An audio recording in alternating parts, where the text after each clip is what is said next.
Hello, Internet, and welcome back to Story Nook. Today we're going to be reading more of I'd Rather Have a Cat Than a Harem, written by Kozuzu Kobato, and our artist is Hinano Chano. Reincarnated into the world of an Otome game as a cat living villainous. Go ahead, grab your tea, your coffee, your hot cocoa, whatever it is you want. We're going to continue on with chapter 10. Which is titled School. It's been a while since I've read chapter 10. Put it on the correct one. Very late recording. Sonic Expo was awesome. I'll talk about it in another video as it's like 5 a.m. and I have to be at work at 6:30 now. I have to be at work 30 minutes early. So it's fun. And I work tomorrow, so that's great.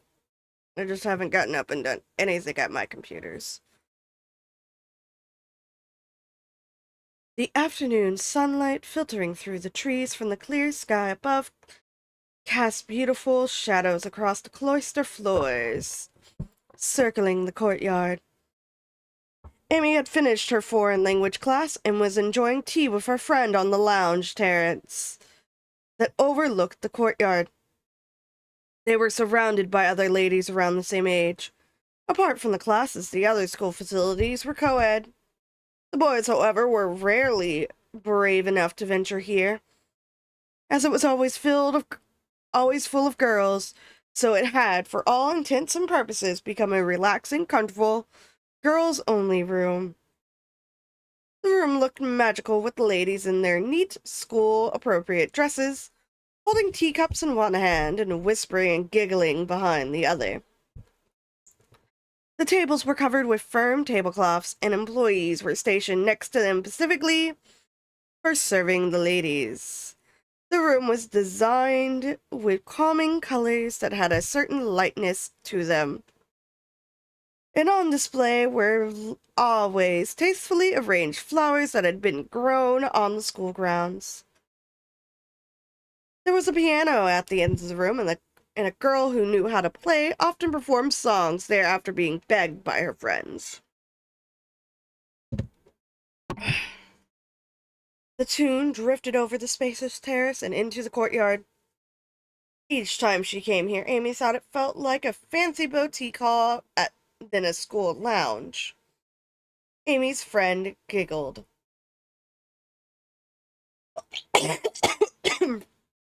Mm.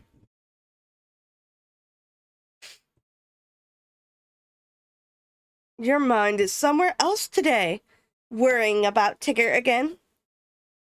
You look like you'd rather be home with Portia too, Rosalind. How could you tell? Because I feel the same way.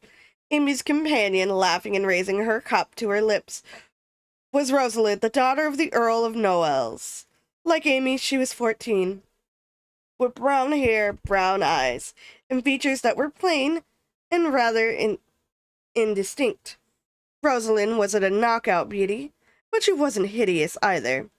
Her height and features were both very perfectly average, with no standout features to speak of. She was the personification of a wallflower. Talking to her, however, revealed that she was a level-headed, caring girl.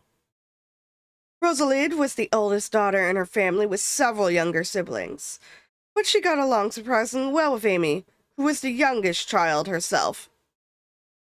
Rosalind's eyes squinted into perfect lines when she laughed, which was a very familiar sight to Amy. Rosalind had been one of the first people Amy had been able to open up to without any reservations and become friends with. It had been about a month since she started going to school, and in general, things had been going well. The reason the two girls got to know each other was naturally because of cats. Everyone else at school knew the two girls were close friends, but they hadn't actually met at school. They first met at the Duchess's Cat Club. Ah, cat girl. Yay, more cat friends. Rosalind had started going to school almost 6 months before Amy. and she had been staying at the house of a family friend close by the Royal Academy.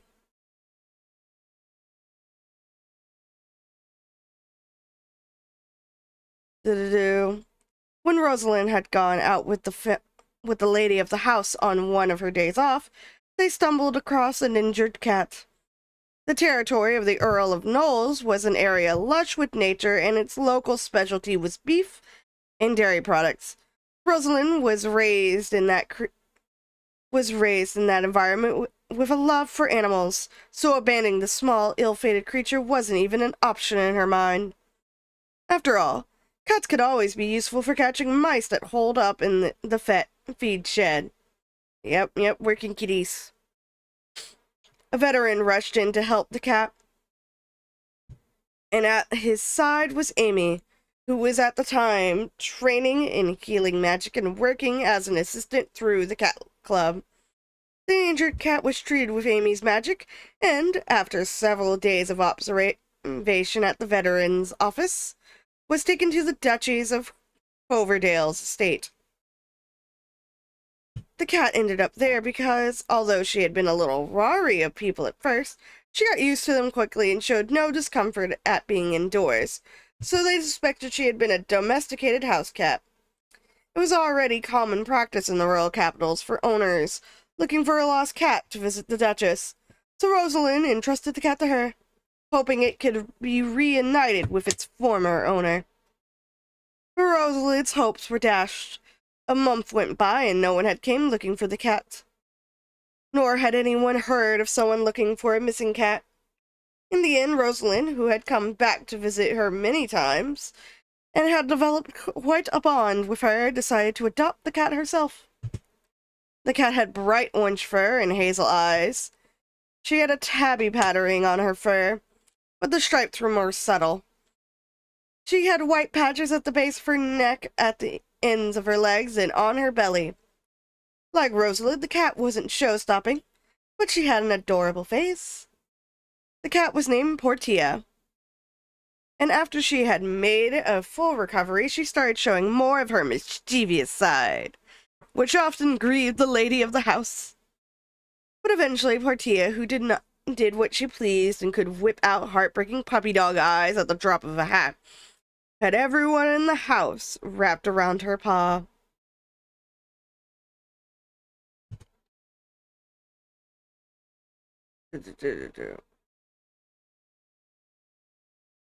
Portia was now considered an important member of the family. Oh, that's right, Amy.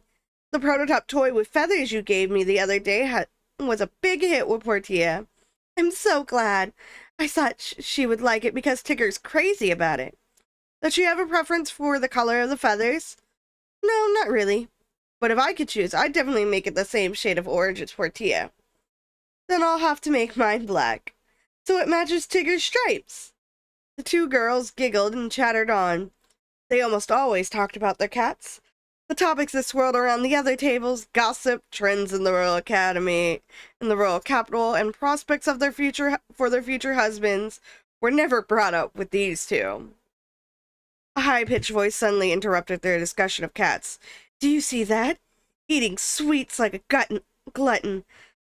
Someone who can't even control themselves around food isn't fit to stand by Prince Edward's side, if you ask me. Really? Has she ever seen what she looks like in a mirror? Amy stealthily glanced at the table next to theirs and saw three ladies wearing extravagant dresses.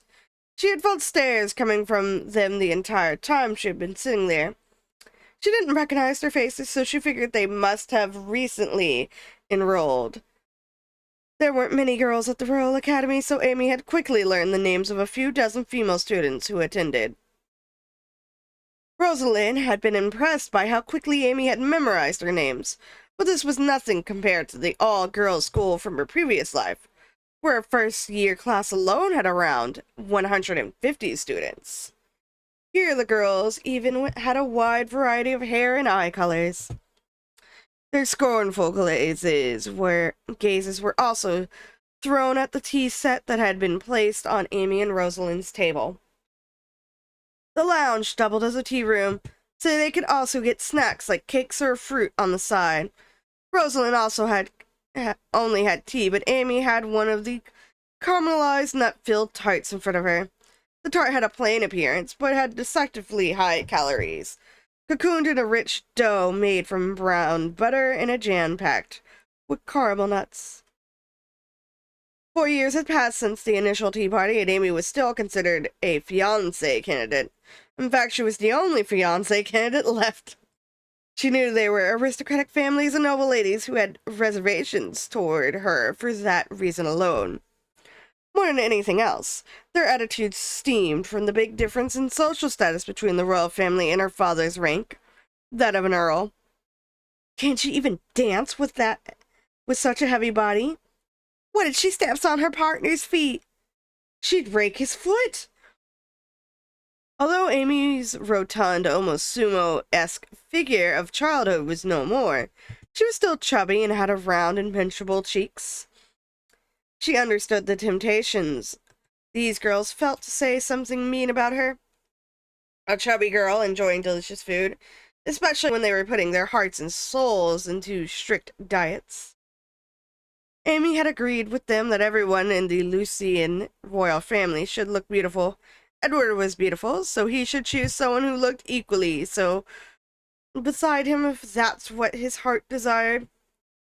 Amy in total agreement there. She had almost gotten used to hearing the malicious gossip. It was a daily occurrence at this point. So it was almost no different from the chirping sound of the birds every morning.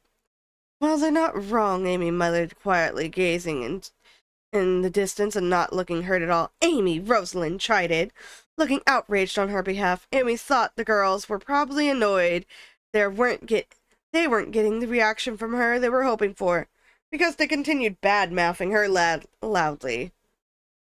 And I'm going to end here on this page, which is 178. And I will see you all next time. I'm going to leave my mouse here.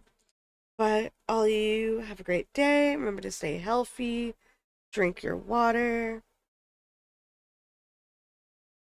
Many thanks to my Patreon Ko-fi supporters. Remember, you follow me on Patreon. You get to see my artwork early, as well as the unedited version of a lot of videos. It's really the ones where, like, I do reviews and such. You'll also, I'm beginning to make a lot of, like, my past live streams private, so you'll get those as well. So you'll be able to see those VODs. So yeah, many thanks to my Patreon Ko-fi supporters, Kaleidoscope Chick, Tweet Tea Cakes, Axel1154, Cassie G, Jealous DS, Axel Alcaraz, Semi Random Sevens, and Micah. You're all super duper awesome and way past cool. Remember to stay safe. I was at Sonic Expo this past week. It was great. I got some Sonic merch. Other ways you can help support me, I have my Redbubble shop where you can get my artwork on things. I also have ebooks that I've published. I have multiple short stories. So if you would be so kind as to check those out, that would be awesome. Most of my short stories are like $1, even some of like my longer novels, they're like $1 or $2. So if you could check those out, it would be awesome. I am considering setting it up for print on demand on Draft to Digital, but I'm not quite sure yet. So yeah, have a lovely day, stay safe, stay hydrated, all that good jazz. And I will see you all next time.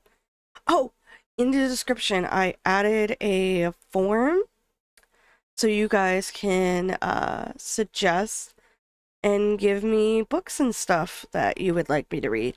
I will be checking that form weekly to see what you guys are suggesting.